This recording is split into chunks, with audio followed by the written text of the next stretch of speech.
O te whasisi la tua toi amatalia nei tau manga le whono au whai tu la whono. O te tāpala o whionga sui Palemene mo le lafo. Aftai, lau whionga le whonga whitalai. O le atule, le ngā whaftai lau whionga. Whai lau tusima le pa eo lau fisa. Mo ngā senga foi, o le nei tai au. O le ua maea pa le ua olta li ngā sua. Pa eo le Palemene ma le tātou mauta. E ona iai. E fuil manatua. Mo le whasili ngā malos. Whau ai tātou ngā luenga. Malo whaftai. Ia le atua i ana mea alofa. Ma le soi fua tau tua. O whion whamtalai e le tui tau whailo. Whangā salonga. Tātou ngā luenga. Ma le whamoe moe. I le soe e te tau ai. Ona pasiel tala le tupe. I aso le nei vai aso.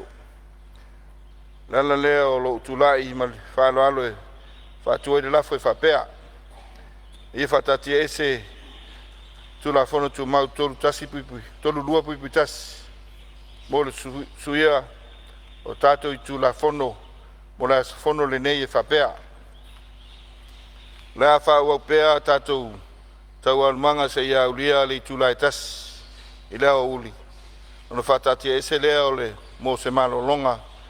Tātou toi tau au fiai i le tūlai lua i lea o uli. Wha wawai se ia ulia le tūlai iwa i lea fiafia na nei o tātou tōlu po ai. Le lafo lea lau whionga le whangfutalai. Whalua le whionga le mista mtanga luenga o tā longa ma alanga o ar fia whapea foi le whionga le mista o whatoanga mwhai ngā whaiva.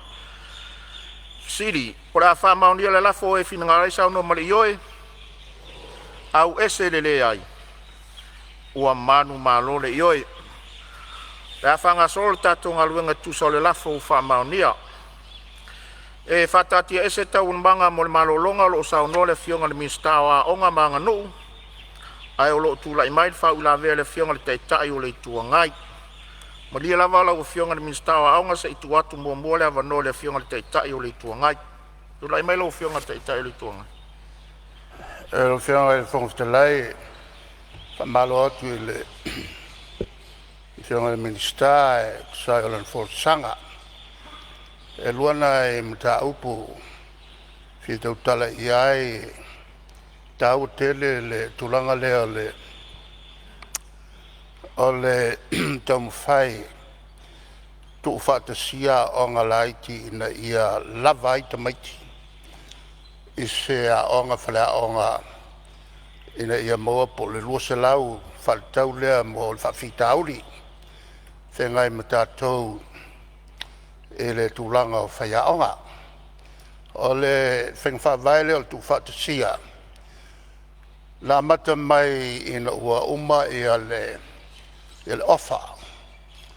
La mata mai loren tam whai tu whatasi i a ngā laiti ma le aonga mua na taponi le tūlanga le laititi. O le aonga sa whata. Teile ai ona ua oifot i a le tele iuta. O tule mai i a le whionga fo i a pule la meko. A pule la meko le fo i sa whai tonu le kapeneta. Ia mai o se suinga tāua tele lea. Ona ua tele whalea o ngā ua malepe. Taluai ofa. Ra malepe e fo i male. Whalea o ngā le pā, whalea o ngā whanga. Le whatasi ai mawawau. Te mila lea na whawelo fo i male whalea o ngā o loto whanga.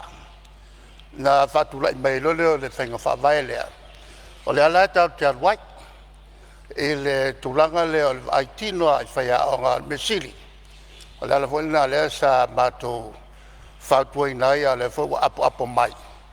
E le saunaa ngā le whionga i le ministale to tilo i le tulanga.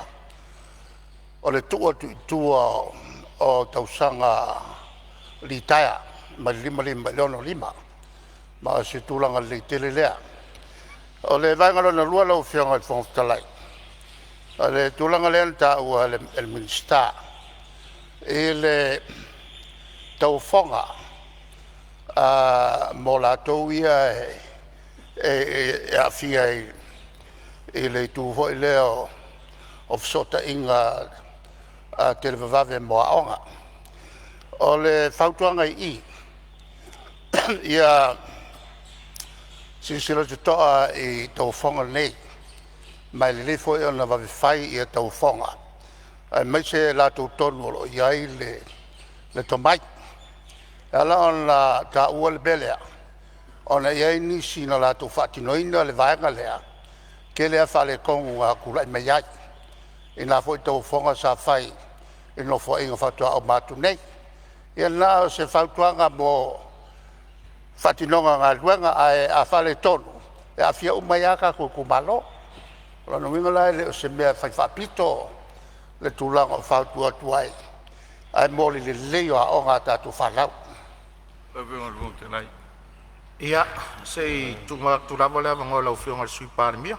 Ia, e le ngangai e au na tutulai atu e watu fuse tūlanga o tau tuai ia, ona e leo bea on sit fia ia, I tu me sa tūlanga whainga whawai tu sa tati ai so wede sa sau noa I le tau whonga sa whaatino ai ia, I le paya inga taluai lau whionga le whonga talai ua whamawina le tūlanga o le paititia o whaiaonga me se whaleaonga ma o le nganga le nā tonu le whainga whawai toi loilo o le tasi le nei mata upu e o mea le teimi le nei manuo o mea le whionga ile te le ai tū malo manu ma whioanga o lo te talo e vai whai al whaleaonga I ale ia manuo manuo whafonga mai i o le whainga whawai fōle na tau mwhai atu ai na ia consolidata tātou wa onga.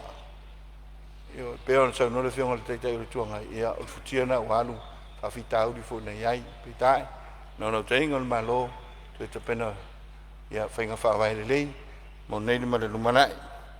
Sau no foi le whionga i le teitai o le malo i le tūlanga o le tuangai teitai o le tuangai tūlanga tau o whonga. Ia i le pale mai o le whainga malo whatu tue le tūsa mo tasi e whawhita auri ai maisea I leo iei se internet ia onga. Lea sa tau mwhai se whafo tala whengai si teimi wawi. Lea la mafuai o na whate atu le walu se lau afe whatino le internet. Mai o lo ia isi awala i mwhai o na whaonga ina teimi tala whengai.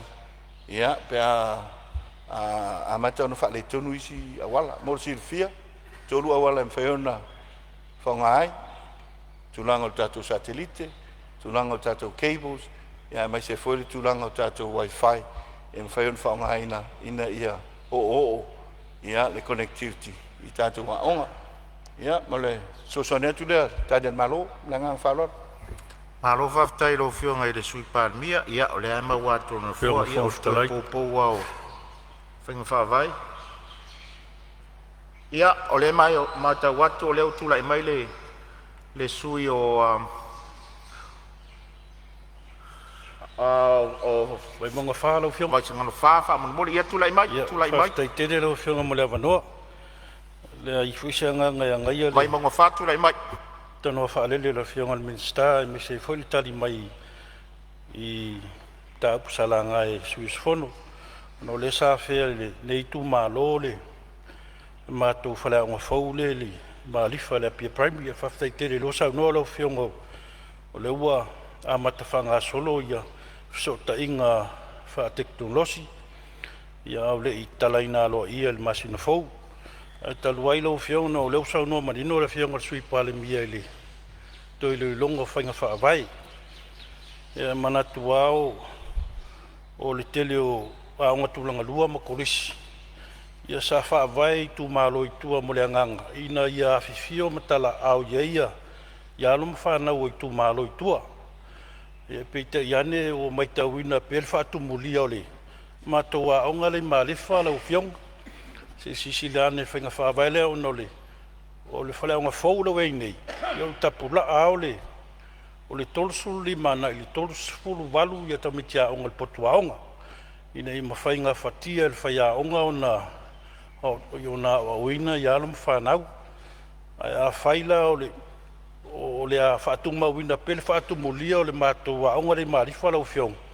Ia tal tono foi o le whaingata foi le sunga I whaiaonga o na tau mawhai e au tauina I alum whanau.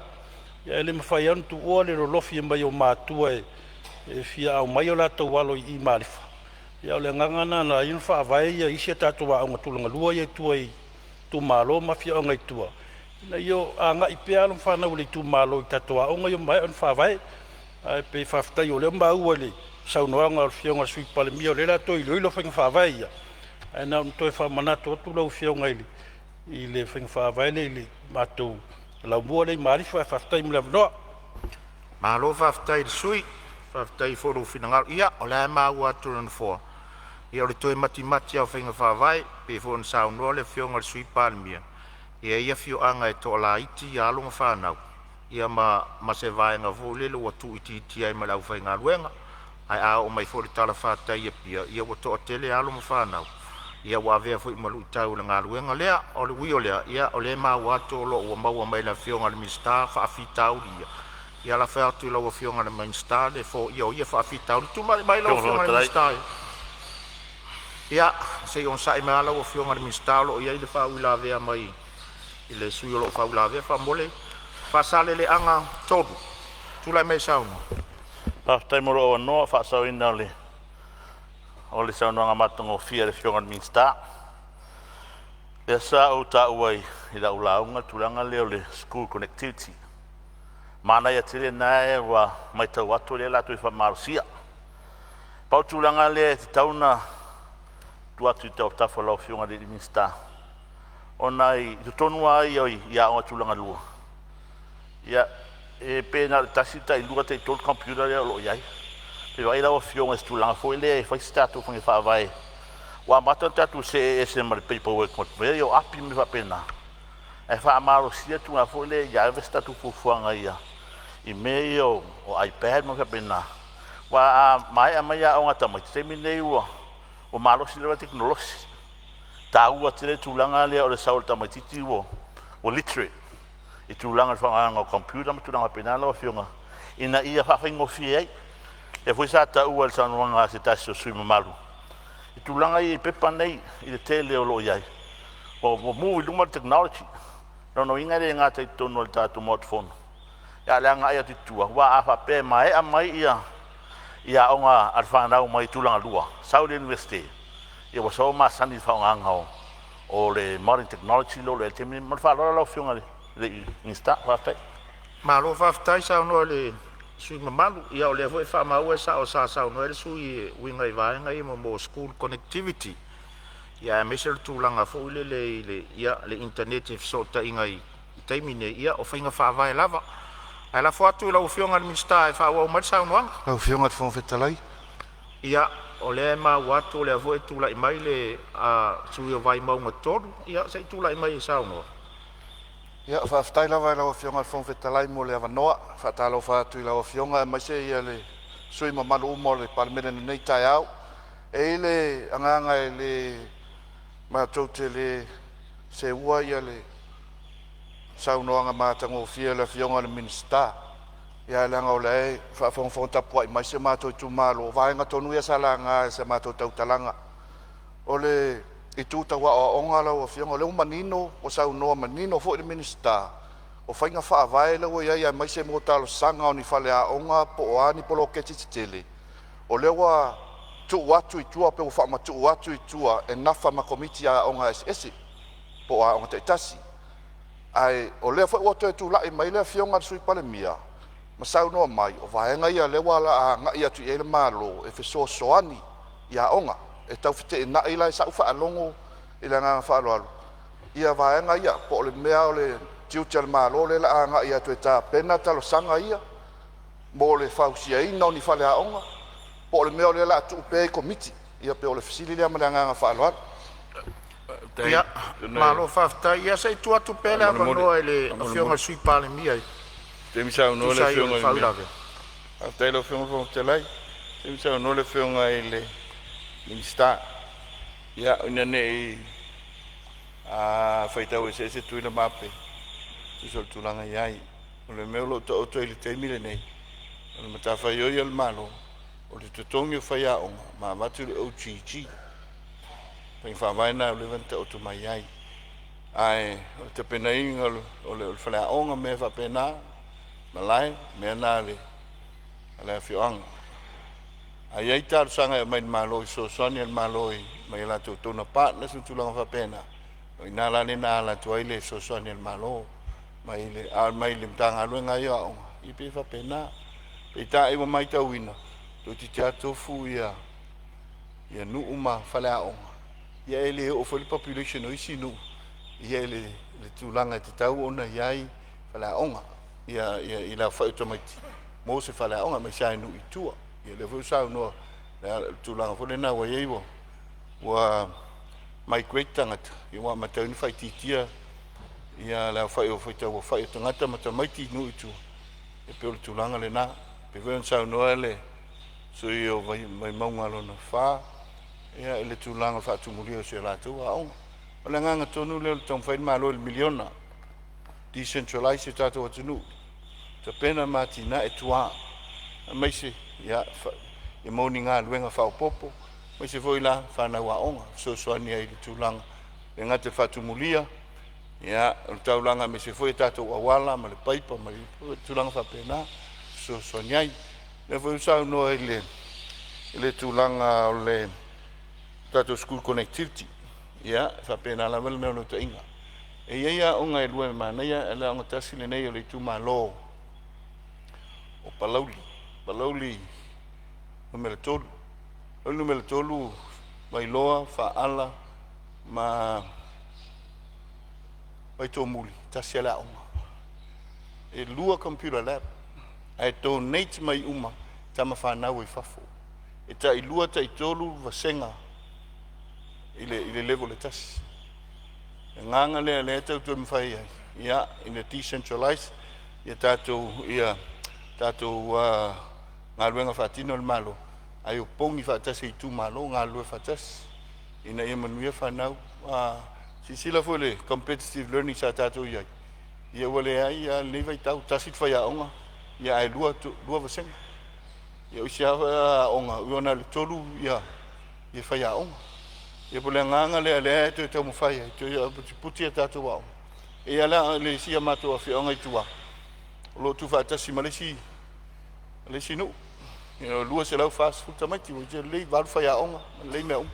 Peitai, lo vina, ia e whai se la tu wao. Ono ne ia meo palota. Ia meo palota. E lea te talo tuai. Ia, o whai whaavai. Tā penanga le lei, ia awali lumanai manuia, tātou tangata, manangang whaaloalu. Malo sa no lo fionga i le sui Palemene ia manatu o lea ua fionga vai nga o ia sa whaaloalu, tau tala ma le avala o fionga ona i le imanino le, ia le vaenga sa ofisiringia whaamolmole.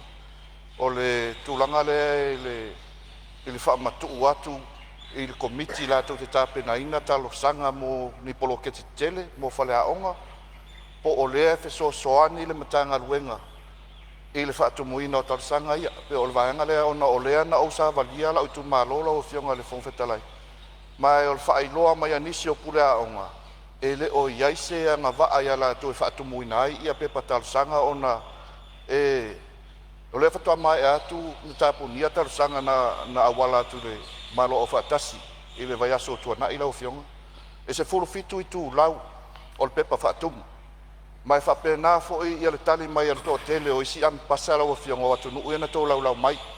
E whai asi na tele o le tāpenanga mo le talusanga ina o ni whale aonga. Ia o le talusanga na ia manino ila o fionga man whaaloar.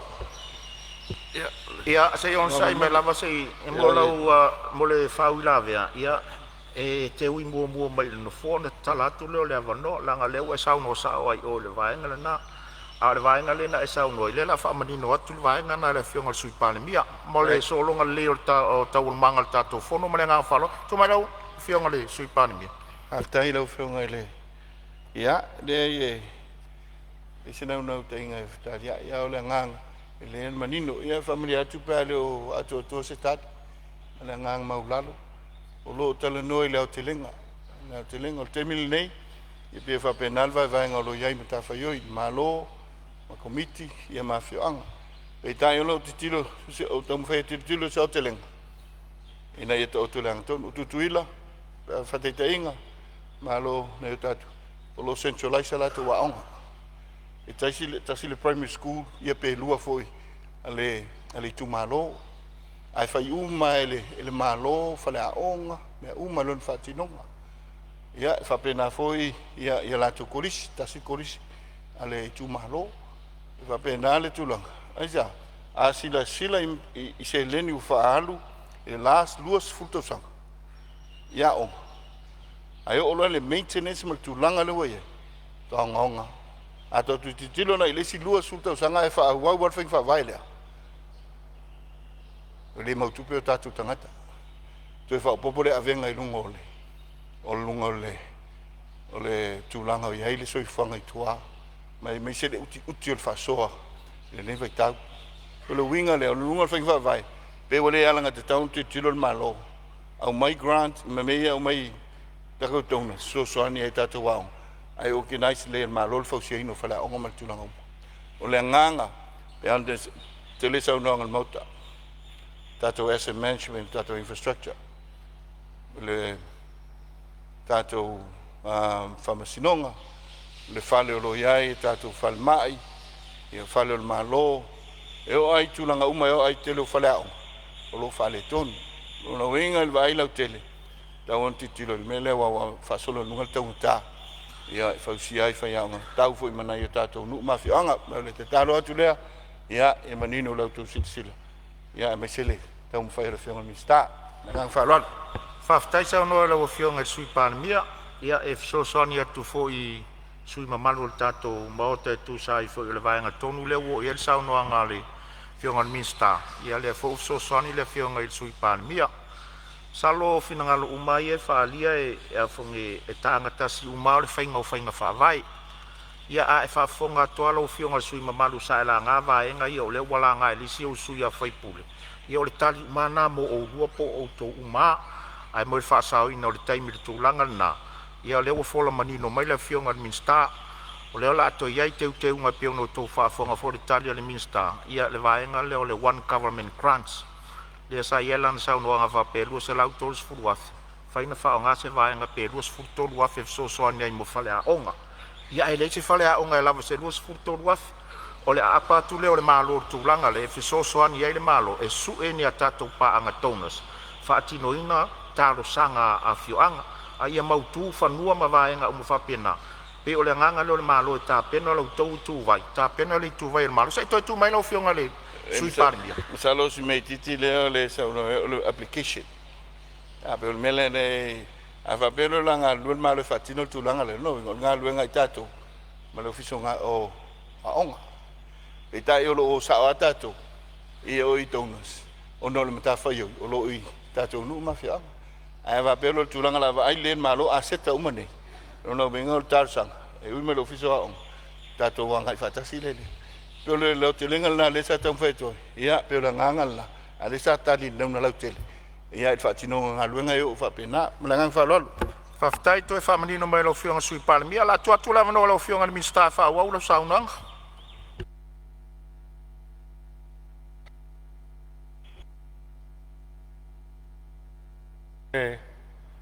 Fonotaga mo le whaatai le whiunga sui Palemene mo le fisosoani fo i whaamalama nisi o whaabai o fo nei o le whainga o application nei mo aonga fo. Ai a whapea lava mo kua le mawhai lava e le komitio a onga whaatumu le form lea. Io lai whaanongolongo mai le mtanga luenga. Whaanganga e le mtanga luenga i tala no iai fo fisosoani fo le whaatumu ingo le form. Al mea la toia la lava ia i whaavai e māio i o le lei lava o le ngā luenga ngā komitia o ngai whai. Ia e la le si te lea whautuanga, ia leo whaamau uma lava mta ngā luenga whautuanga ia. E la le si talosanga whauleu tu mai nei mai whale ata tasi. Mo se whanua e whai eile a onga, ia ai pese i la o komiti lava a onga e masani e whai atu langa le su o le whanua.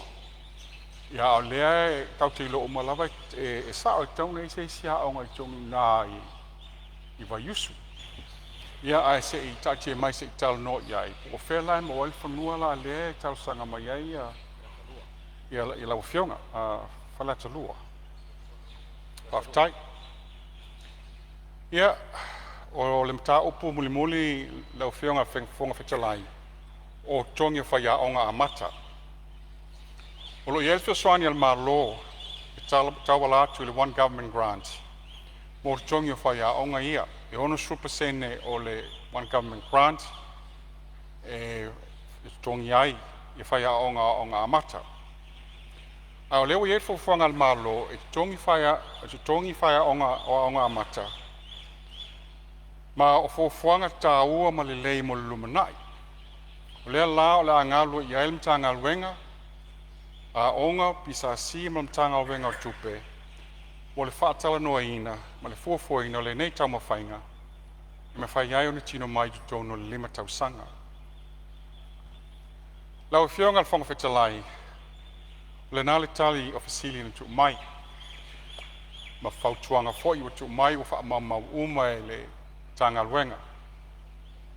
Ai o te fia wha manatu atu, o ao o ngai leo se mtafa yoi na o le mtanga alwenga, po le minsta, ko se whai ngā malo, le ai o mtafa yoi a tātou uma.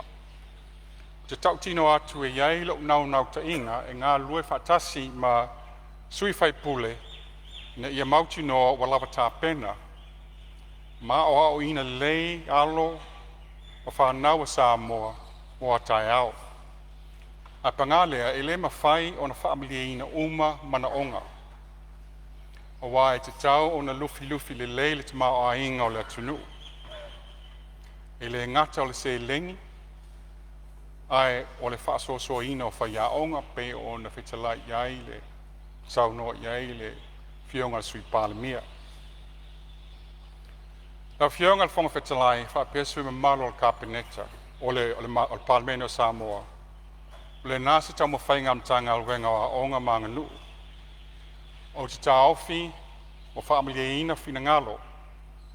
O sui sa la ngā nei mta o puela I se tali atu. O le opomoni e le I whausia Roma I se aso e tasi. Nea fionga rung whetalai se me fia mala mai.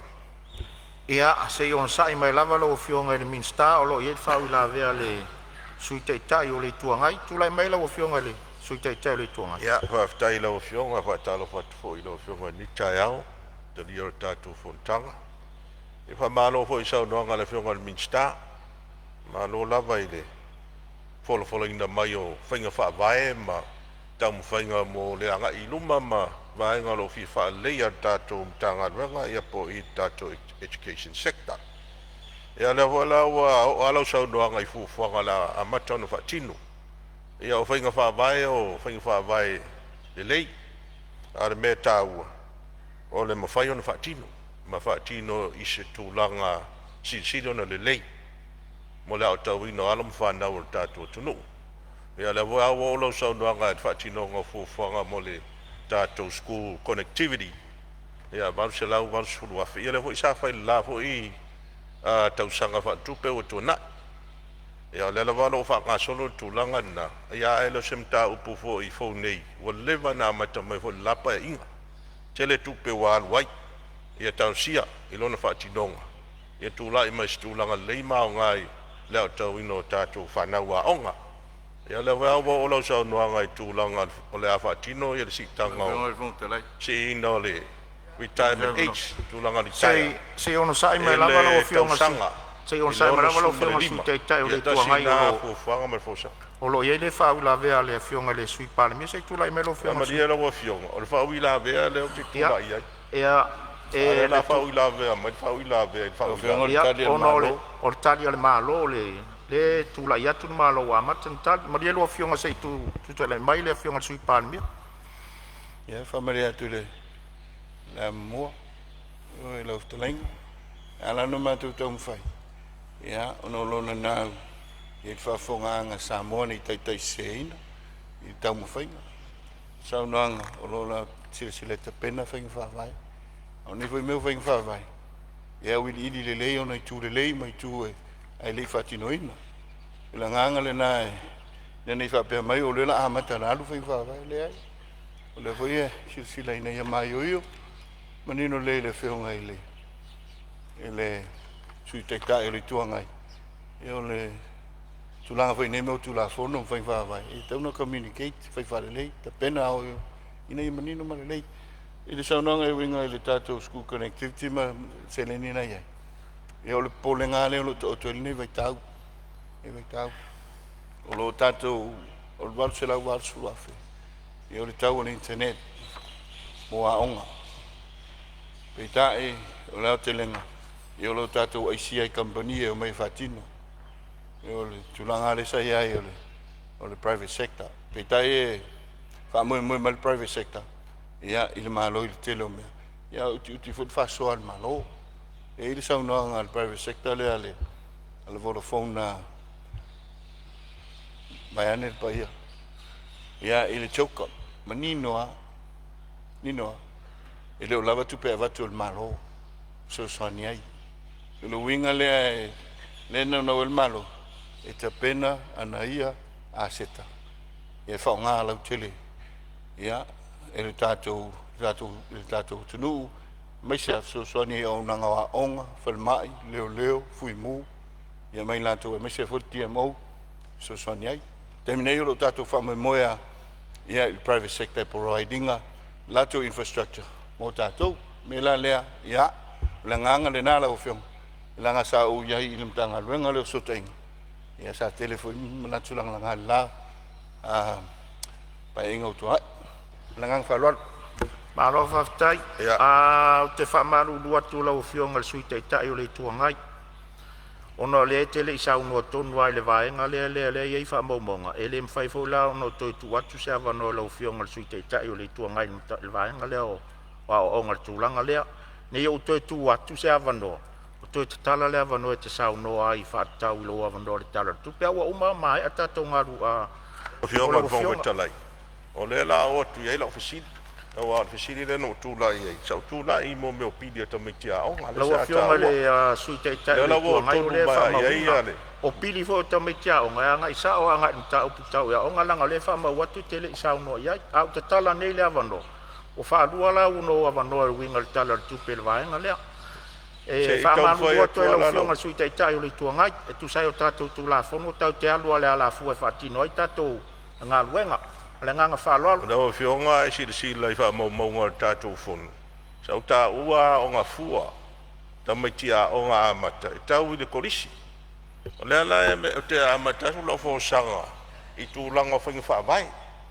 E au o mai la i me le wo tonu mai ala tau talanga ia lau fa ila ve mai de ia maria la lo fina ngalo a fa pe le maria lo fina ngalo lo se o soli fono le mena o le e fa ia tu fa sanga no fo tatu fa fo tatu tatu tu la fon tu ma o le o mana ia fa nga solo ngal tatu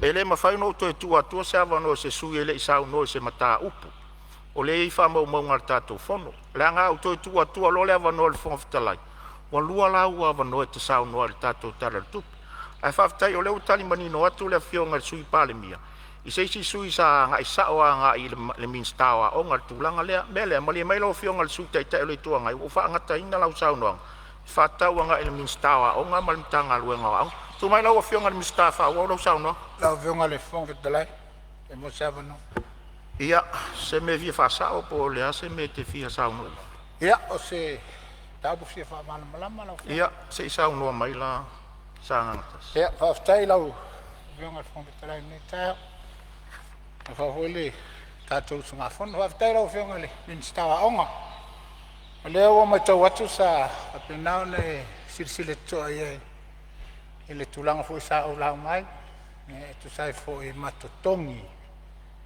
o tatu fa ya nga mata pastai mo le tali mai ile mai tau atu e o le nawa iai e le fofanga le tanga luenga e malawa fionga ina ia sila totoa i le vaenga le taluai e pe ona o tau o le tausanga wha o mo na whaatula whanau o le lima le neu tausanga i la mai tau talu ona pasi e tono le Palemene le tula whanau e te tau ai ona uru fale le whātausanga i tono ang whataitai Lona whawhitauli, o le tutongi o whaiao.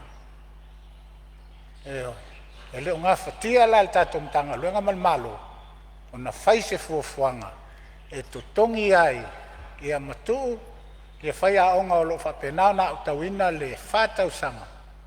Ia, i tutono le payroll le ofisa o aonga, po le mtanga luenga o aonga. A lea lau mai tau ato lea fau e tali manino e le tulanga. E o le afa penao na sila ia i tutono le nei 5 tausanga e te talo malanganga ma o lalo la wafeonga i le minstawa onga. Talu ai. E le mawhai ona tau fi ai le au ina o tamaiti o ma le temili ne. Ai o le asa sila antanga luenga ma la wafeonga. Ina ia mawhai ona wha vave tulou. Ia se tulanga mawhai ona whai. Inai whai a onga o lo au tawina la le whatau sanga lea. E anga ia wale 5 tausanga ia mo le primary school e malanganga whaaloa na o whionga whangwhitalai. Maftai sa no su malu ia la tu le mano lo fianga min staff a wau sa no.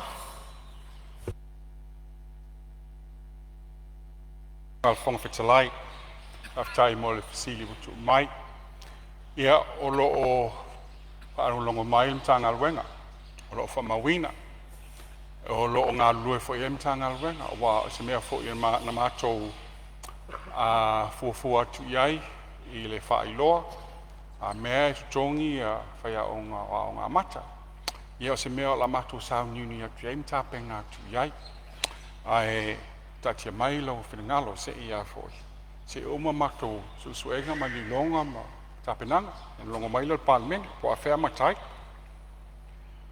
ia lau whionga whangwhitalai o se upu wha malu si au i tupulanga ma whanau a onga. O tau o le whatu e wha amea mua iai ati nae o le tātou atu nuu. O waile ngata o tau taitai lumanai a o tau o taitai il teminei. Ia pūleo tau i o lau loto ma awai te whiungo fie. You have to have commitment and perseverance, for you have purpose for your family and purpose for the country. E whaalango lo wola o auina i lo tino uma lo tō anga i whai au mea onga. O la mtanga luenga o la angalu lue, ma le le whaalongolongo ti ngā e te poe, ma whaolaola a o tō miti. Whaamaaya o tō tāleni, o whaalau tele awa noa mo o tau. Lau whionga whangawhitalai, o le vai aso fōu, o le alo atu i alimtanga alwenga, whai a onga ma whai suenga. O le whaafo ino suenga, mo a onga tūlanga lua. Moli atu, lau whaamnuianga, a wā suenga alo ma whanau uma sa moa ai maise ai, tāpenanga kolisi maululunga, le whai unga o Novema. Ia manuia tapenanga o alimtanga alwenga, o manuia tele le tua o wā tapenanga al whanau o toma mana. Ia o whaiu launga i le toi tali watu i le tapua inga lo i tu malo, a na lofi, numela lua. Fasto uta o la o tō pule lea. E toi muli atu la o whaftai mo le whātou tuanga o tu mai. O lea o la aunga lue malosi, e whātau nuu la napatau na wholaina atu i le tūmalo. O lea la maua tātou tasi tesi ma le 8 miliona, whaapopo i ei ma tupe tutoe, na mauaile o le tupe i le laititi ma ilalo ma le lua tesi ma le tasi miliona. E wha o ngā whaalelei, o le whaalelei a tili le tūmalo, ma le tamao o ainga, ai le o atu le iaiu lai o tausanga fōu. O a onga uma le whanau, ai meise mo a onga UST, e tutongi mai le se leni lea. Ia whai se tātou plan po se tātou ta iala, o le isi 5 il se 10 tausanga, e lufi le iai le tupe, le mai le malo. Ma o le neita iala, e whausia le tūmalo atoa, e le na o le whono whaavai. O le fo i eilo whaamoe, mātou se ngā lulue whaatasi, mwhai pule o i tūmalo a ana lofi. Tasi, tolu ma le wha. Ina i mawhai ona fō mamao ni whale te tele po infrastructure, taungata ma te tele, e benefiti umai le luafe fase lau o le population po tangata o fasto uta, o le se fulu ono afe o tangata o ana lofi.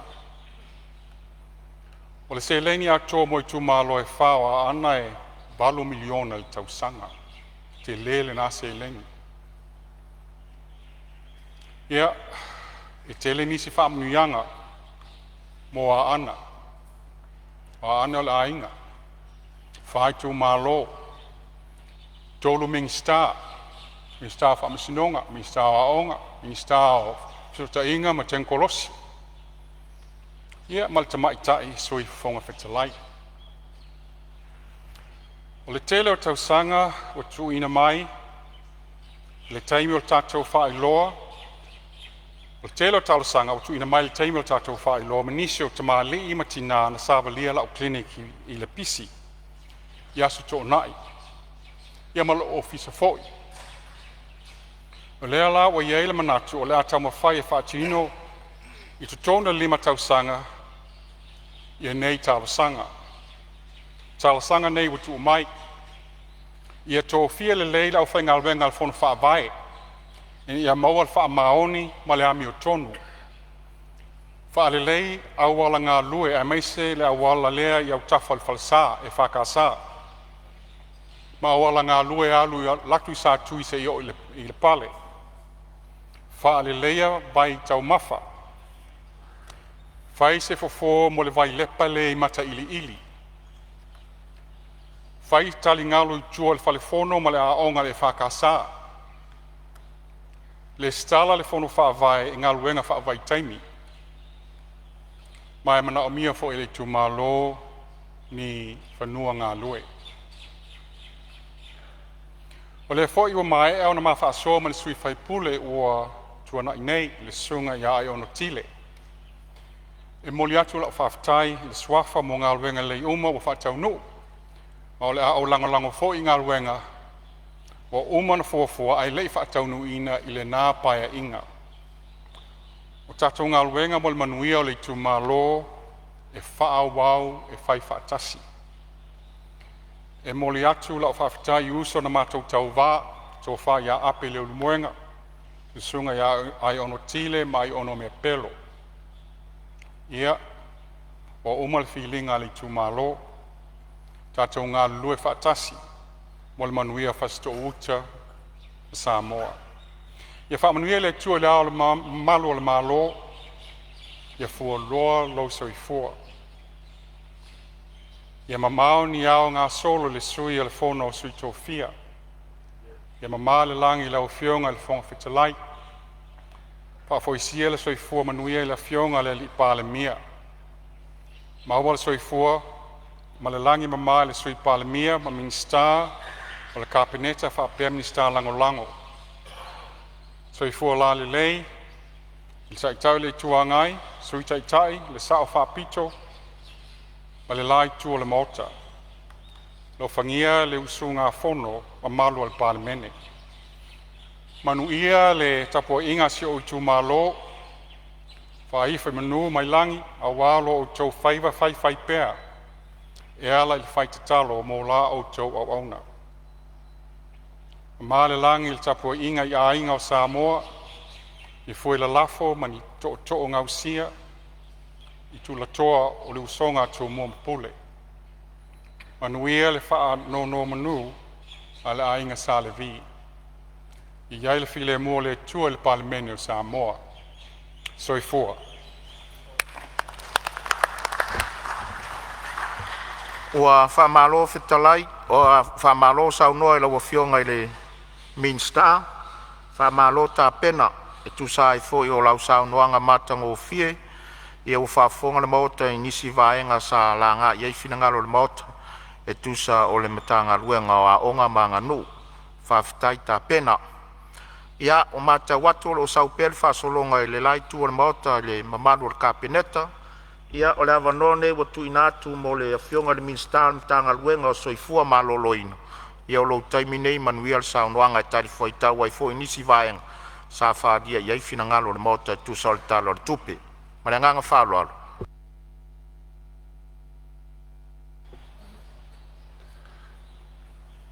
Whaftai atu I lau fionga I le Fonotaga. Mo le awa noa fo I wa tui na mai le ne fo I usu ngā whono. A lo whatantali fo I mwhafonga sa moa ia te nane fo I sio I tu malo. Ngā ngai maunga mua. Pata mea sa malai ulu. Maunga masale aula. Tali tonu e tele aso e le lawaso. Tele foi tae ao ai le lau tae ao. O le au whaase e lilia ia I papa lau le lei whai mai na whaalava ai le amoa. O tua o I mamana leo le tufunga ma le aula. Whai mai na whanga tua ai o la ua I la mutu. O wā le tā ulu whau. Ai tainane tapu ele whai mai na iai le puna tele. E lala masusu ai le lawhia ngainga le tamaitai o lupe lele. O lele ua tafa ata o malama e pei o le tala I whale tongo se I pa ia pualoa na sa ai le tamaitai o le tau pou lava o le nei nuu. A ua tali le leia le whale tufunga o malo. Ai ua ngase lava le whale tufunga o taua. O le vesili pe ai sea. O le tala, a lea ua whaausu ngafa pa ia o le atua. Ua mamoli tini o le langi, e la ua fionga I le fofonga fetalai. Lea ua maea o na fusifusi lapa o malo. Mamoli la ia o la au ifongaa. Fai lea mavi inga tau moli, tau masuasua, a wale atua sili ese.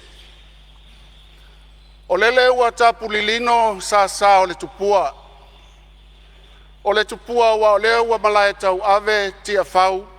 O tua o le pea mawaitangutu e fio ai le afionga ia fau muina. O ia lava o le tupufia. A fio ai usoli. Alala ta iai ila ua ono fuasa. A o le mamalu fo I lea I le tau waitu, whaapea le sau whainga mātua. Whai mai o le malae o le tanga tia e whauwhau ai tia o le tau tianga. A le malae fo I o le whautuna tangi a Samoa. O lele ua tapu vai tasi ai to uli o Samoa e 5 ma le tasi. Se isa ili mafua au wā se manuia o Samoa, nei, tae au, malua. Tulau na ia le fio ai o lau fionga I le fufonga fetalai o le maota. Wha malo le pale, wha malo fai o le whaiva. Ai tainane fo I le fionga I le sui fonga fetalai o le maota. Se ei mai ai I le fionga I le tamaitai o afa masanga. Ma eu le matalasi o neito finga. Tulau na le fio ai o le fionga I le li Palemene. Fa malo le taliau, fa malo le tofi, fa malo le talo. Fa fetai fo I o lo fio mai I la ua o afionga I sui Palemene. Ona po toe lupe ia e tainane la ua fionga muripola. Tulauna afio ai o afionga I minsta, ai tainane fo I minsta lango. Tulauna lau ua fionga I le taitai o le ituangai. Ma eu le matalasi, amu ia I matou, o tatou nuti mea fatasi, I le nei fo I paia inga se 10 ma le 8. Tulauna lau ua fionga I le sui taitai o le ituangai. Tulauna lau fionga I le sao whapito, ia ai tainane, le pa ia lasi o sui o le Palemene o Samoa. Tulauna lau fionga I le whailau tusi, a wā le whenga iai ma le Palemene, ia ai tainane le mamalu o le matanga luenga, fono tula fono a Samoa.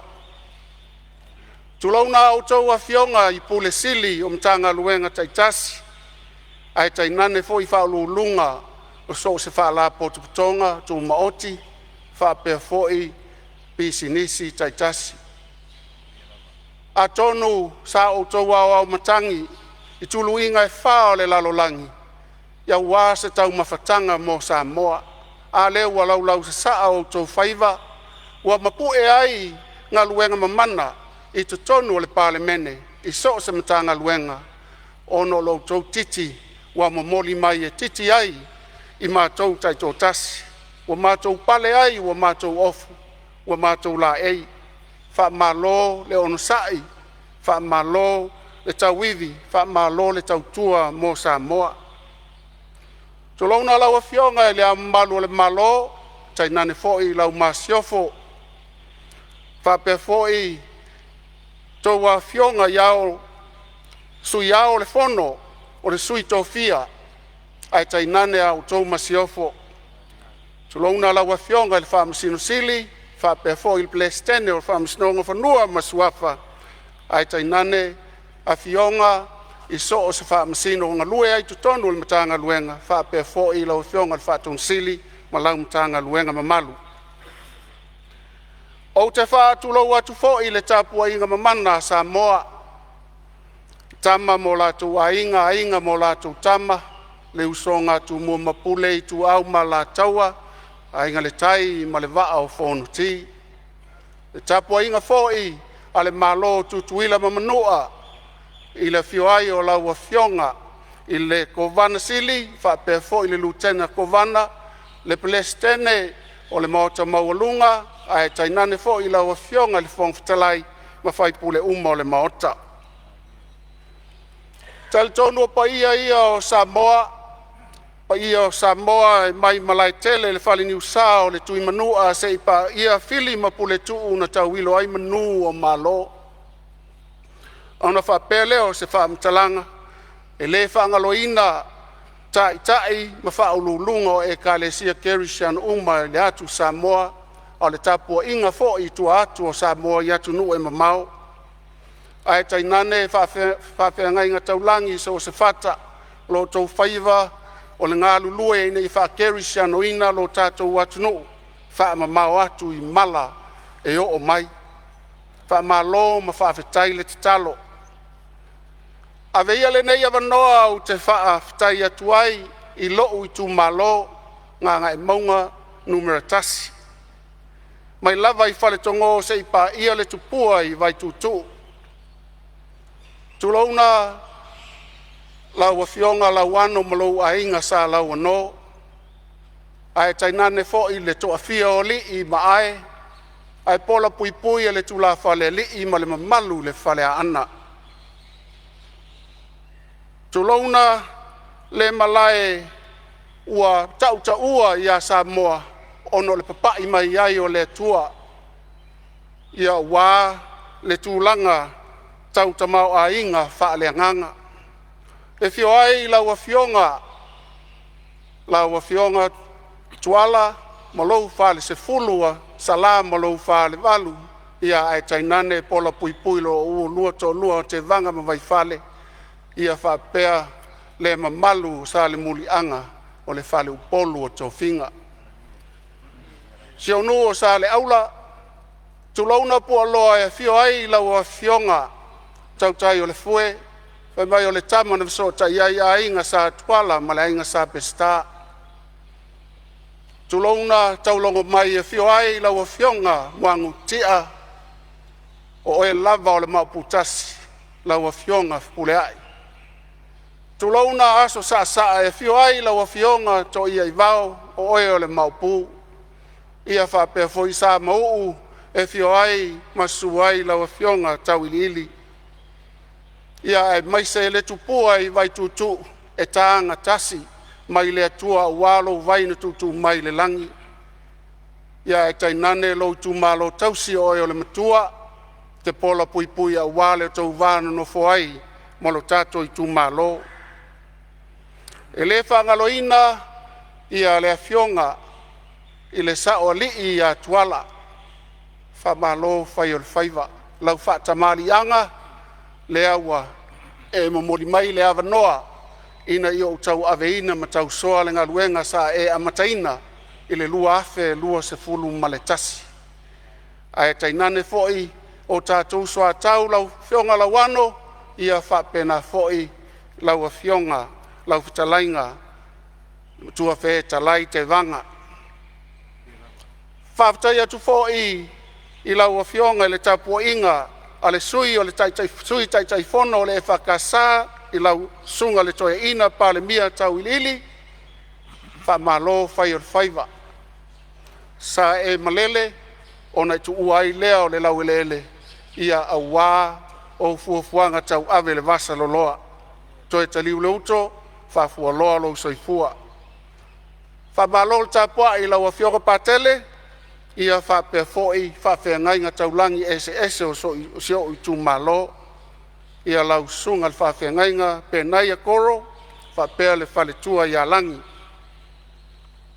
O si mātou komiti whawhoe i lau whitalainga se woti alo whipō ia whapea foi lau whitalainga vai whale tau anuu sa o tau mai o tau taimi ia le ngātai lea o lau tau mai tātou te nuti mea whātasi ia manuia la tātou wha moe moe. Ia e maise lau whitalainga lo whapose osi, sa e ngalue puno wa i leise taui i to tonu o pia nei, o lea lava sa tu matila o ngaluenga na whai. Ona whapea leo se mātou whamtalanga lau a whionga le taitai fono, lau a whionga le whonga whitalai. O le a mata atu se mātou tala o le nei matanga luenga o le soifua malolo ina. Na matuafa te ia au ina ua maua le lipoti na tu ina mai, whai mai e 80% o i lātou e mali liwi sa moa, e mafua mai ono wha mai le pipisi. E mafua mai lea ona o tau mafa ia po le soifua i tutonu o ainga, the lifestyle. E mafua na wha no nolo o mafau lau whionga i le whonga whetalai. Awa e fōlinga mai e whaingo fie na tineia ia ngase ngase. Ona foi, e mafua atu i lau ai tulou, ma lau ai, ma lau mukuka ma le tātou mukuka, le mafua anga o le mari liu o tele o tangata. E le mafua mai le kalesia, e le mafua mai le whale mai, e le mafua mai le maota le nei, e mafua mai lava i loo whata mala lawa whionga le whongwhitalai. Aisea, ono inale amatanga o mea umma, e a mata mai lava le tau mafo le vai, tau mafo le esi, tau mafo le popo, mea umma na whapena, ona wha i titi ai leo wha mai le pipisi. A wafo, tātou te tau sa ili i se fofo, ai o loo tali tonunga, tātou sa ili e pui pui. Pui pui, wha fita uli. Ina nei a vea le nā mā o sia a vea ma wha mai pisi mo i tātou. Ma au te tali tonu wha pe nā lawa whionga i le whonga whetalai.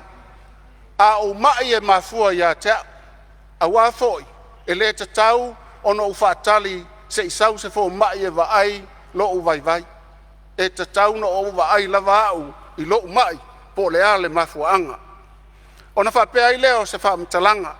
Wo o mai ni fisili se tele, mani fautuanga le lei, mai le pa ia ma le mamalu o le fono usu a Samoa, ia e mai se to o taitasi o le tātou Palemene. Mai le lei lo whaamtala ina atu, mau tutu, ua maea na tapena ai, e whainga malo se ima vai atu, ma o loo whaauau e le whainga malo le nei. O le whale mai lalo manu, pe ona iai nisi o fasili, mo lou si la fia lau a whionga le whongwhitalai ma le mamalu o le Palemene.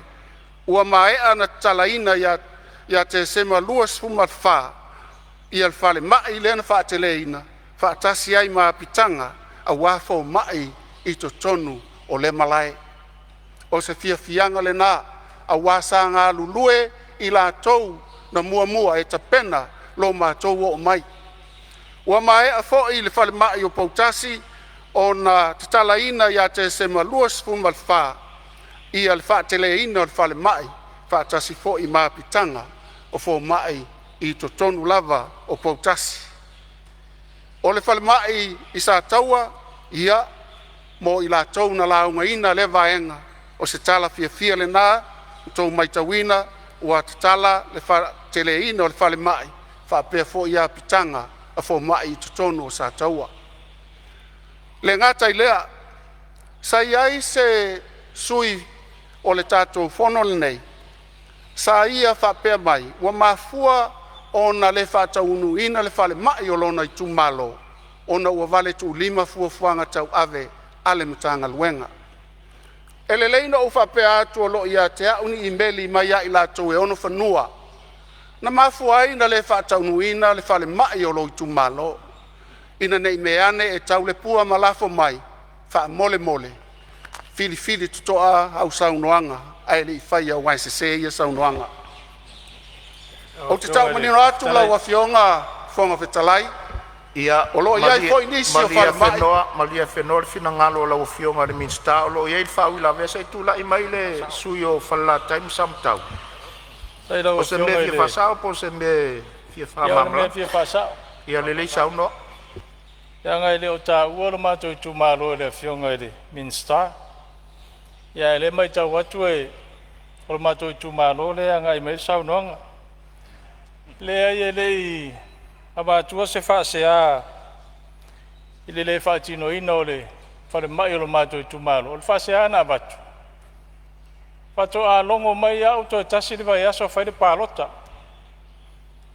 a o le atugaluga lenā sa avatu ua loa tausaga o taʻutaʻu le falemaʻi o lenei tumālo o le foi o maeʻa ona latu le asiasiga le minista ma le faatonosili sa iai ia sa manatu a e vave ona te soʻutaʻi mai pe a fai ua iai se faaletonu o le fanua ae pe o le mea le sa atugalu ai i ona pei e foliga mai e se mafuaaga na faatoʻalogo mai le faipule ia ma le itumālo ae toe tasi le vaiaso o le faiga palota pei o le faaseā lea sa tuuina atu ia o le matou tatalo lenei tumālo ia lea ua tualaʻi mai lau afioga i le minista ia se e alofa ane le falemaʻi o lenei tumālo ua au tausaga o ua uma ona pasia lenei palemene ia e o mea taimi nei e leʻi faatinoina ma le agaga faaloalo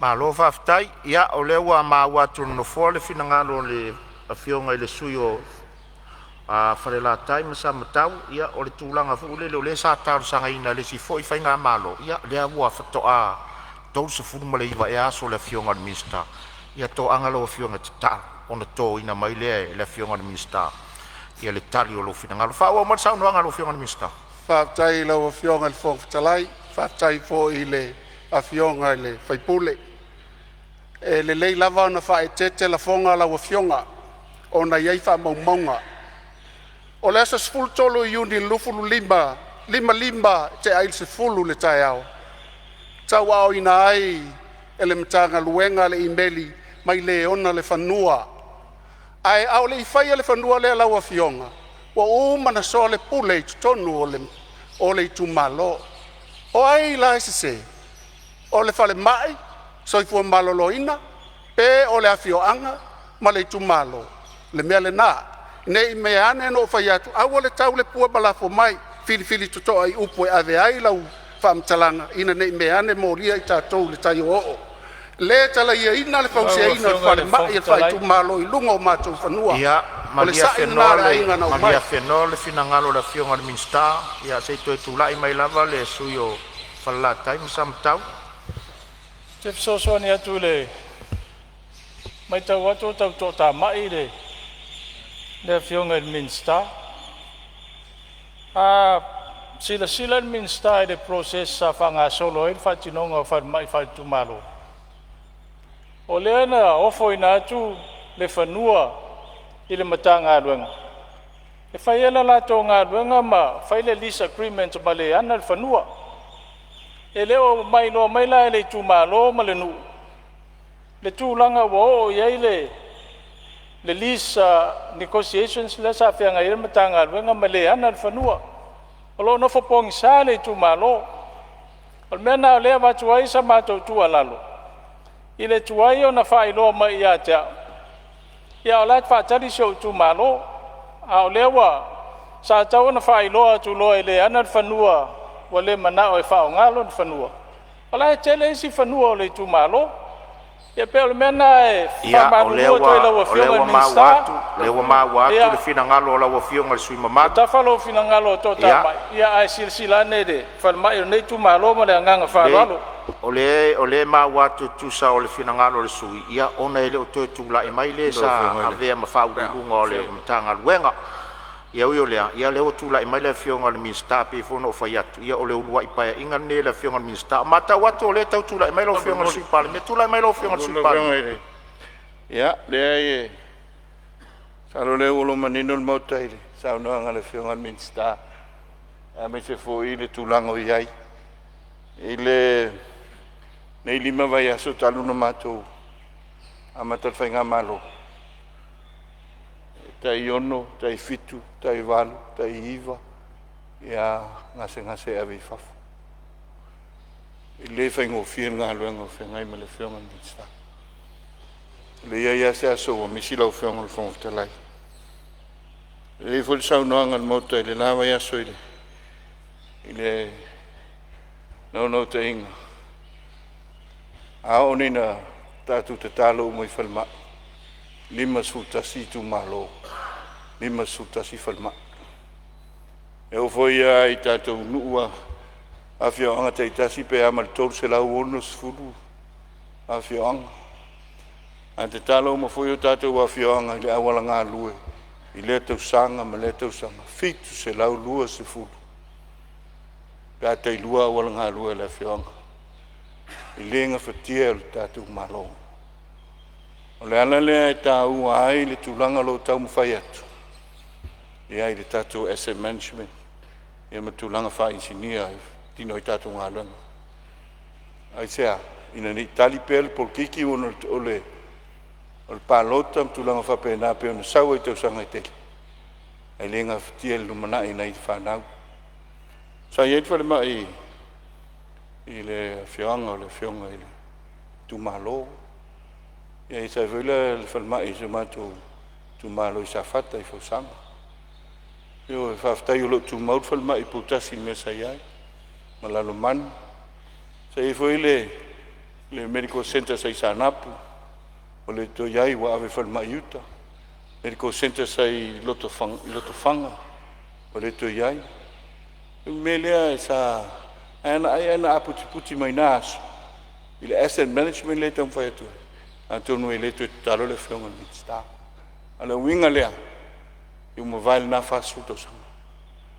tatu wanga ilu mai te pena le mana manuia o la matang fo ya wa se sa mon manuia na ngang fa lol Faftai sau no ero fionga i le sui palemia.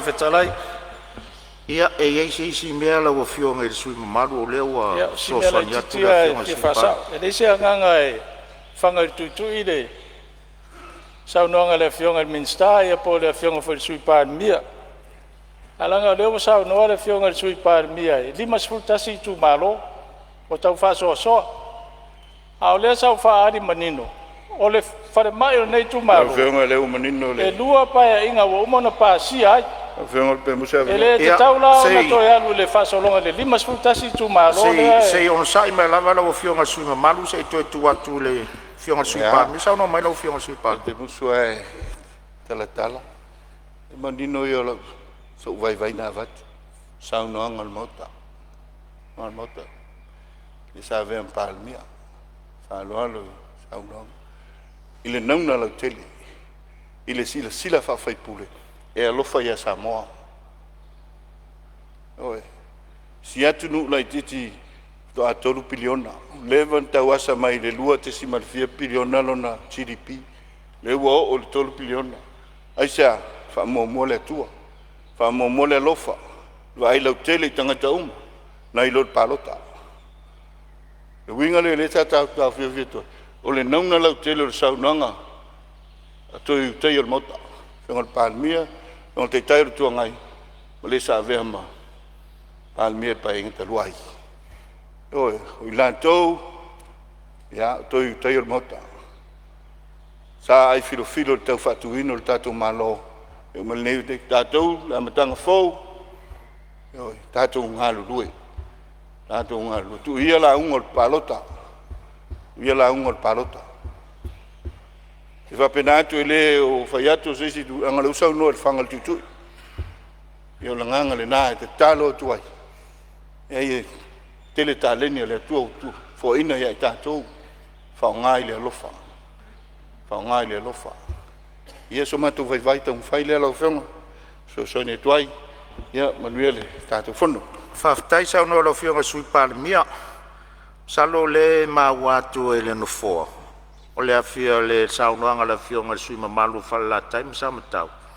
Ono umana whai e le whai unga se tasi o whainga malo tuona i atu nei. O le alae saunoa ma e le sui. Ia ai malia i alo fina ngalo le ofsosoani atu no foa. Ua wha mauia tuale minsta malana sa mala sa i le napa e inga. Ai tu mai lu wha atu tuanga le minsta fo le o iai. E alo vatasi lu tato wa. E i fore manatu lau whionga le minsta ia se ia malea vaenga langa o le fo e finau le whionga le sui whai puli. Ta maori tu malo. Ia ono le tali na toi na atu le whainga malo o tona i atu. Ia alo whionga le whai puli. Ia ala fo mai le whatu tuanga le whionga le minsta pe ono whai atu. Lele ia to se fast food waso tauna se e mai. Malea nganga whalole tu mai lau whionga le minsta wha wau saunoa. Whionga le whawhitalai. Nā tia whaleo le nganga whawhitai. Mea tūnua le sa tau mwhai tuani ni tu malo. E whawhitai. Whamanuia le tua le whionga le minsta. Whaftai mo lo whinanga mamalama, ia whaua e sau noanga lo whionga minsta su fu maloloi. Whaftai o whionga le whongwhitalai, ia o whoine tele le ulunga i lau whionga le whaipule, ia e sao le lei lava o la awa iai le paketi a wale wha moe moe, pa o lea ia sa ili lei maista whanua le lei, ia o na tāu si whiangainga le whatau nuu le wha moe moe. Whaftai. Sa iai nisi o sui na Fetalai ia pesa uno foi e winga ile tatu fale mai tua sivia wale whaatelea ina. Lau whionga le whongwhitalai. Ua mai a mai foi e ala i tau mawhainga a tātou whainga malo wa tuana i atu nei. Ona iai le lua sipulu eka o lea wha moe moe whaatino ai le fale mai mo sala whai i le lau mua i sale lolonga.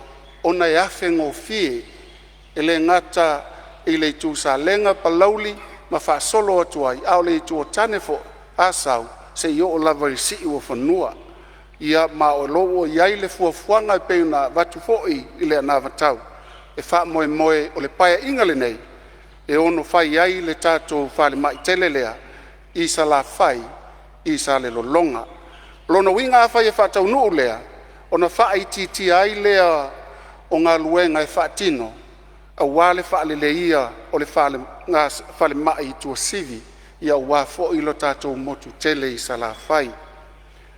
Le ngatai lea, na fesili nisi o sui mamalu o le tātou Palemene, o na ua wha i tia tupe sa tuu ina ia mawhai o na wha ngāio ina ai, ia tātou tui pui pui, matu langa wha pena. Mo le sila fia e le maota lau a whionga i le whonga Fetalai. Ona ua iai fesuia inga na ta pena ina le pisa si, ma ua wha ese ina ai. Whionga le Fetalai sa longo nei tu malo pe a tu saima no finangalo. Ia malia whengoa lau finangalo le minsta o lo iai whau la vea mai suisiu, musai tulai mai suisiu. Se me fina se me fi fa sa o po se me fi fa mama. Se vai ngai fia fa mamla fa fa kile la ia sa no ia. La va no me la whionga le Fetalai o nei tu malo. Talinga fia longo foi le sauanga le whionga le minista. I vai nga ta ua foi le atina enga le tatou malo fa tai le pol fa so la whionga. E taluai ona la se ese mavaenga tulanga o vaenga o falma. Whionga le minsta le soifua maloloinga sa fea sa matou tala le tārsanga e tuina atu. O ngā sa anga iaku ia le whainga malo ua tuana. se asiasiga o le a fatou se falemaʻi se o matou i tumālo si umu ia na taoto atu lava i autafa lauafioga le minista matou te lē gautā ae matou te faaaloalo foʻi i tulaga faataatitia le tatou faiga mālō lou taoto nei ia ona sa gai atu le asisiga ia o le ala lea sa matou tutuli mataʻi ai le vaega lea feaʻoi ai le finagalo o le faiga mālō a faapea e faauau le vaega e pe ona i ai ia talia ma le agaga faafetai ae taoto atu i autafa lauafioga le minista o le soifua malōlōiga faafetai lauafioga le fogafetalai mo so matou avanoa Malo saunoa le sui o siumu ia o le ala vai faamauina sa e talosaga foʻi le falemaʻi mo siumu ia vasaga foʻi ma le tali le anitu atu le sui o samatau ma falalatai tatou talo ma tatou moli talosaga i le atua le finagalo o le minista tulaʻi mai laufioga le minista fauasa ia seʻi tulaʻi mai lava le sui o faasaleleʻaga numere 3 ia e foi se manatu e o le ale o e se me fi fasao tulaga le falemaʻi le tusivi se me fi fasao po se me fi faamamlama i la le sa o tanoa ia tulaga uti o lo ia ia moega o lo faapena ona iai gasigasi faafetai lua mau atu i fufuaga alu mau le tatou mālō tulaga o le fai o le tatou falemaʻi fou lea lafai salaloga e foliga mo sa lafai atoa pau le tautau le mau a lenei tumālō o lauafioga minista o le falemaʻi ia ua te lē leʻi mesimi le tatou mālō iai tosivi a faapea faatino ia e motu le falemaʻi le sa lafai salaloga e asifinaga lauafioga ma le mālō ia operate pea le tatou falemaʻi nai tosivi e aogā o loo moe foʻi na luega matou i tumālō ae vae nei le history atu o le falemaʻi lea tualelei ai ma le puipuiga le matonuu sa fotu la fai ma le matonuu foʻi siufaga o le falemaʻi lea ia aua nei lusi galuega nai tagata lo iai fai salologa fai tuasivi tatou fai faapena le ua aveese mai foʻi le ofisa faapesinoga o le talo foʻi na laufioga le sui palemia ma le tatou mālō ia fai pea nai fai pea ofisa o e keitai foʻi le need mo le ofisa faapesinoga tuasivi ae fai pea le main salologa faapena foʻi falemaʻi le tuasivi o te lē tupe tatou mālō ua alu ai aia tumau pea auna i avesia motu aia faauau pea ma le aga faalalo faafetai ia faafetai lauafioga i le sui mamalu a faasaleleaga tolu ia lea o le agaga faafetai ia lea ua saunoa iai le tausia o mea totino o le tatou mālō ae faafetai tuatu lava loa laufioga le sui palemia o lo tulaʻi mai laufioga i le fogafetalai faalalanu atu laufioga toe simea fia faamamalama sei ona saʻi ma lava lauafioga i le sui taʻitaʻi o le taʻitaʻi o le ituagai sei saunoa laufioga le sui palemia ia pe o le gaga lenā le upo se lilo le fetoʻā lima vai aso o le feoga i le a o le fuafuaga ma le faifaavae ma le agaʻi lumanaʻi ia tonu lou taʻoto mai fautuaga faamauina foʻi le agaga le au mai ai o le agaga lelei ma le naunautoʻaiga ia ina iā tinā e salafai paua o lenei ia nenei le faatinoa le faiga mālō faapea leu matou le tali atu ae tatou silasila i lau telega ia ma le tulaga iai ia matou tatou fesotaʻi ai se taimi le agaga faaloalo malo faafetai laufioga i le sui palemia ia o loo mai tau atu o loo tulaʻi mai laufioga i le taʻitaʻi lo ituagai se mea fia faamamalama laufioga pe fia fasa o se mea fia faamamalama ma malo atu foʻi le sanoaga le fioga le minista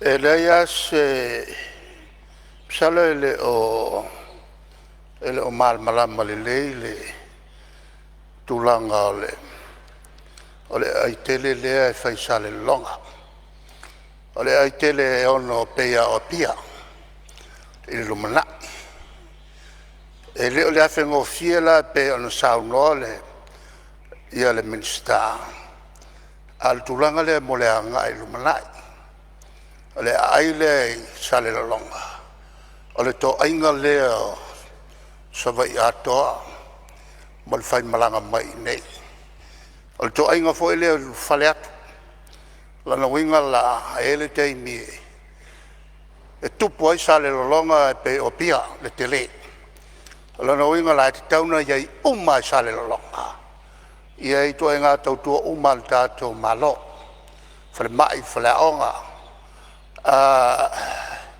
mo le tunu atoa il fai mlanga tu mal fai mlanga mai le la foi la lai na fa vale ai le pe ona a matafofo mai tau sanga e a fai sala vol tol e a mai uma ia I tau tua a o fale la lai oi tai pe o fale mai I tua sivi e fai an fa o pea e a wa te le se le ni la sosa ni mai ai el malo Japan e fai an fa o pea ma tu ti ai foi ia ngase e mai I sale longa o le tulanga tonu le la e le o se ai na fau e afe ngofie a le ai fau o le to ainga atoa leo o le tatu atunu ato mo le atu I sa vai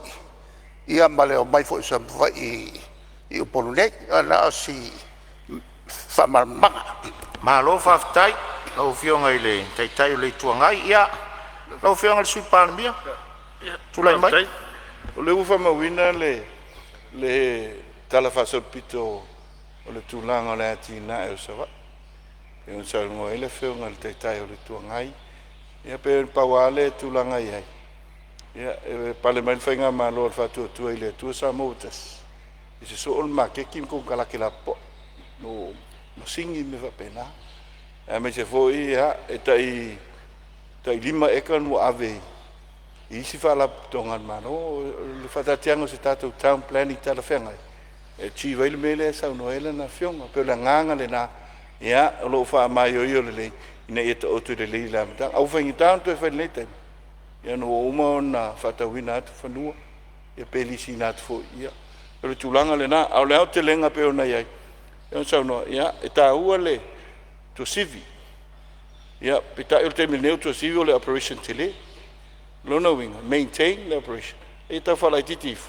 Ia ono lea, pena se kolu, pese se fulu kilomita, e se mai le si, whare mai la po. Ia o mena, tatu tala noi pa mai, alufa mawina, la whatino iai, la nganga whanwalo. Manuia le, fondo. Tūnai mai rau whionga I le minst.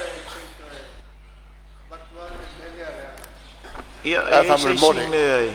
Leanga sao iai saunanga. E a fe valu se lau fixu ma le lua.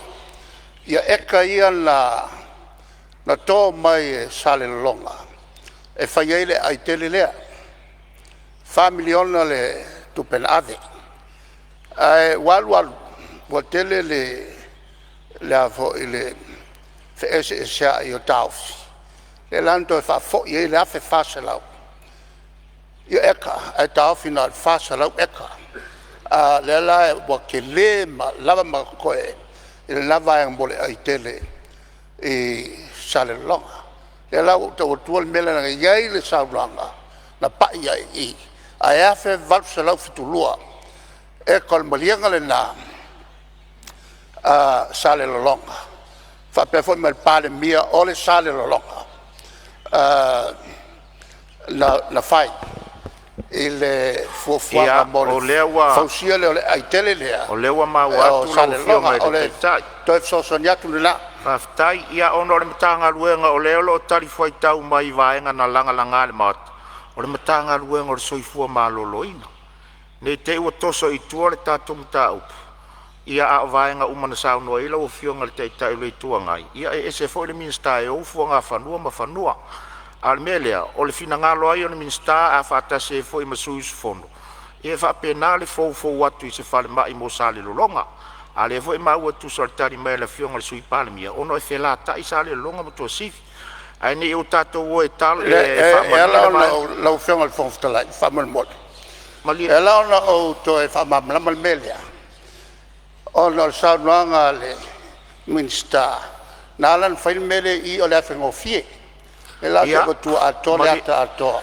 Ma di mai lo fanga ia o le wa ma wa cake by o fale I o le wa ma wa tu le vaenga lea alanga o sau noanga la o fiong e foringa mai wo o ai ele ma fanua ma fuanga fanua e se la le minsta le vaenga na al minsta ia lo tari o le minsta o le soifua maloloina o le melia ia se o atu fo le nava i taimi pea o le taimi e tari ai pea fa pe ia si O leo ke kongo kua i mele nga sauno Elminster. E a whengo fie. E le nganga lan whai me i. ma lia lo finangalo ona o le upu afe ngofie a le wo fa matala tua e la titi taimi na e sauno le afe ngofie a tele taimi na e sauno ai le tele o e ka male vaenga na o ia le finangalo la wo fionga male afioanga o le mele fa malu lua tu le vaenga lea ona o le minsta io fa le mai o le minsta so i fu maloloina ai malia fengolo finangalo ese me io langa E leo ke malama. ia Leo ke malama a fa mangole. Leo o le project a toa. Leo ke malama. ma lia lo finangalo la tawa na sori fono ai mala wo fionga tele o fa no i mai fon fitalai o le fo e ma watu fon fitalai le fa malu la tele o lo finangalo ina ia peisa le longa o pia le la va 12 so sano no fo o le minsta lo tulai o le minsta so i fu malo lo ina la lo le portfolio ai malia lo finangalo le vaenga le wa sa no langa le wa sa no fa la tele ia e le o le taimi nei e tali ale mta upu le wa sa no ia e a fo inta O whionga sa fia ka upule lau. Nga fia o ma ka upule. malia la wa fionga le tai o le tuangai malia la wa fionga le tai o le tuangai le ala vai mau ta watu le a fatanga ta matu watu le tato ngaruenga a wa mata watu fo long nau ta se upo le atu no e le fai va fa suru se tau tai mata pala o le ala vai fatanga ta matu watu le fai ngol tato ngaruenga a le vo mata watu pe ona fa fonga ele tari mai fanua le afionga le mistar so fu maloloina le o te mai tau lo finangalo e afengo fie alanga wo la sa nganga i vaenga yo ele ma fanua e se la mistar o le vaenga le na tun mai la afionga ile sui pare mia Ia pele nganga le nā lau whionga. Ita tile i o ile no fall from stalai. Awa tala ngona le alofat. Ngona le alofat. Tau manea tu alipaya inga. Unga yos fa inga. Vai hane tu load mota. Oi, load mota. Ile no fall Samoa. Ole no fall from stalai. O le whaailunga leo tem kalas. Whaailunga tu pito leo tem kalas. O le leo o tangata nuu Samoa. Ai whai mai o le mauta Samoa e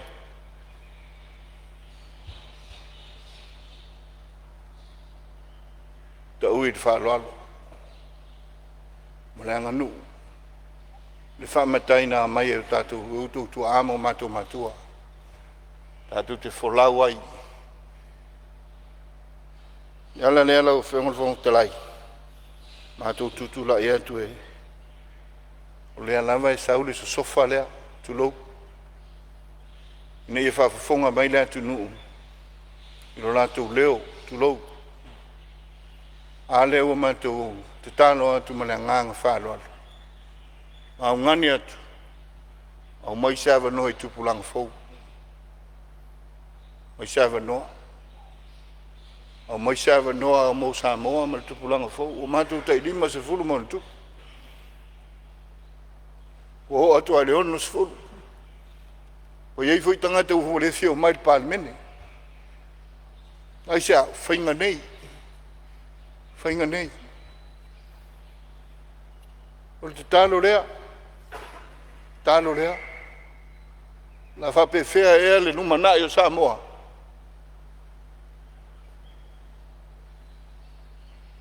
Ia, nao na matu whapena atu mo le atu ai malui puenga. Lau whina ngalu. Ia, awale whatau tainga o le tātou waso fono le nei. Taro la valea i le atua. O le pese ai masani ai o tu amo tātou matua. Le ala mai le tai au. O a una uta oto. A moe file mu. Lango e ta maa. Le atua lo tu soifua ma lo tātou ola. Le o tātou wala whai mai. Apo e le atua o tātou tau ma whainga. Mia nea se whono lau whionga le. Whonga te lai. Maro whaftai sa uno lau whionga Lau supa whionga le, whowhetai. Ua tu atu lava. Ia, e se si me fia sao no ia ile vai singano lua. Ia, o lea lava lau o whionga whungwhitalai. Na singa vaenga lai titia e fia whamalmalama re saunanga mātango fia le whionga le minista, pe mo se amanoa lau whionga. Ia, sao no ia. Sao no ia molo amano. Whaftai lau whionga whungwhitalai. Ia, e leisa nganga so poutu a saunoa ia le whionga le minista, a o le polenga nei te ua lele mamao le tia. Ia, ai ai le vaenga ua whia le minista sa whapenao na watu ele tarsanga le nei tu malo. Ia, o se vaenga fia whamalmalama lau o whionga le whungwhitalai. Tau tala fa to le manino ia to for file mula o fionga le minista ia ona fa tai o lewe e fa ilo mai le tulanga o fufanga le malo sa to la mai le pa inga sfurfit ai a ona o fa manino atu ilo fionga ele I fa tele ino le matu fa mai sa ia va nga lua fa le lua sa fatino ia o lesi fale o fo mai o lesi fale e lema fai ona tawhia I mai. Ai peo nā whea I se tālo sanga lau whionga. Ia o tonu o lau taimi nei. Ia anga tonu I fwoi ni o mātou langona I lau whionga. Ia ona o le mātou whare mai. Na o le lua wot po potu e tawhia I mai.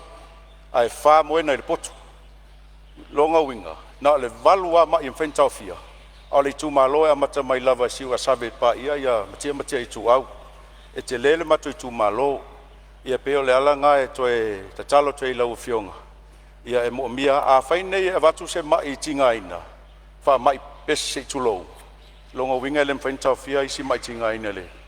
I potu ia, peo le mena lenga nga ia tuai se talo sanga lau whionga whungwhetalai. E tau ana toe fifa malmalma I manino ia le whionga lo tulai mai nei, ia o le se papa e tuna malenga nga whaalo, alo whaftai malewa noa. Whamalo sao no le sui sa whau la vea, le sui o vaisingano. Lo tuatu lewa no e lo whionga le minsta whau olo sao no. Tai lau whionga I le whongwhitalai. Ana se noa e toa te isi mai le tu langi lea. Se manu o te o tu lava ia I lato uma. Ia. Na mua sao noa na mula ulu sani leota. Malia whenoa lava lau whionga le minsta. O no le mai ta watu lava loe. O lo iai whau I la vea ma le sui e whale a lupo se tūlai mai lava, la na lean sao noa fo I le vaenga leo lau mtanga luenga. Tūlai mai le sui e whale a lupo. Tai ma lewa noa lau whionga whangwhetalai. Pa pena fo I lau whionga le minista o tanga luenga malosi. Ona ua u piama atu I le sui mamalu sao no nei. Ona o ma vaenga lava leo la tunu sa tuina atu se tu alalo le nei usunga fono la whionga le minsta pe a fase fina ngalo fia mana o mia se isi fo mai tai to lua male lo ia te nei o le lo eta ua matango fia lava fa aftai mo fale ia pitanga pe na eta ua ai pe ni sa no vo le sui mamalu motopoa le mana o mia lava se isi fo la potu o wale ia o la tau fata o tolia le isi mai mafo angala o whionga ma ta ue o lau sau noanga fa tele ina o le to tele o e whano tu low ona o wha mai le pipisi e moni a sa o le lava sau noanga e o le mata o lalafanga tu low pe o me fo ina sa vato e fo ise tu o lalo pe le ono fai lava se clinic ona sa iai lava fal mai fai tu malo la titi ane I all mato no e le anga au wala e fa si ingata ia tina mata mama to tua ia ai afia lava to tele I fa mai nei le pipisi as a fa pele fai ona fai se medical clinic ai pe fai fo no mai I tua ia nei to mai tai fo mai e asi mai I te mama tina mata tua o le sivo I tu alalo sa tu inato el mato le nei sui la whionga le minsta o le lava leo le whaatoto ngai na o le lava leo ni whala au o lo iai tele lava na le Panadol ai eis whala au mana o mia la fo el mato tu lo lava tu whala au tau ngungu whala au ia ave se ina ile ti ngā tino na o mia lava I le falmai le I satawa ia fisosoani fo ia wā ia ngaruenga whaale soifua maloloina. Whaaloalo lau whaftai mo lava noa. Malo haftai ia e manatu I finangalo uma o whaalia e ngai mtanga luenga le fionga le minista. Ia olo o solo lava nga ile soifua maloloina le vaenga le o whale mai ma fo mai. Ia ai malia whianoa le finangalo. Ona iai fo le si tiu te tau ave o minista tu so wha la pretonga tau I wha ra wha fo se ima wha vai tau whatunga. Ai mana ia ona se isau noa pele minsta nga I le vaenga tonu ale I whale mai ma fo mai. A mai, ia ona tuatu lo le awai le lope o lau wha uila vea la asau mo buartali o le minsta. Mo le wha whaingo fia ina o le tatou ngā luenga. Ai atu uatu taitasi o tau finangalo taitasi o manatu fonga fitalai o toso o tatou ngā luenga. Wai le lope a wha uma mai lava le finangalo le minsta I le vaenga tonu le tu finangalo I. Wa tali fo ila umtau. Wha I titi ai lo tatou taimi adu. Taluai wa tatou taunu mai le taimi malo lo le tatou Fonotaga le nei auli. Ia o le amwhai ona whaawau saunoanga pe atali umai malolonga la wafionga le minsta. O te whasisilatu whatati ese nei tau na manga le fono au whai tula fono. Mo le tatou malolonga le auli. Toi tau au fia le tula e lua i le auli.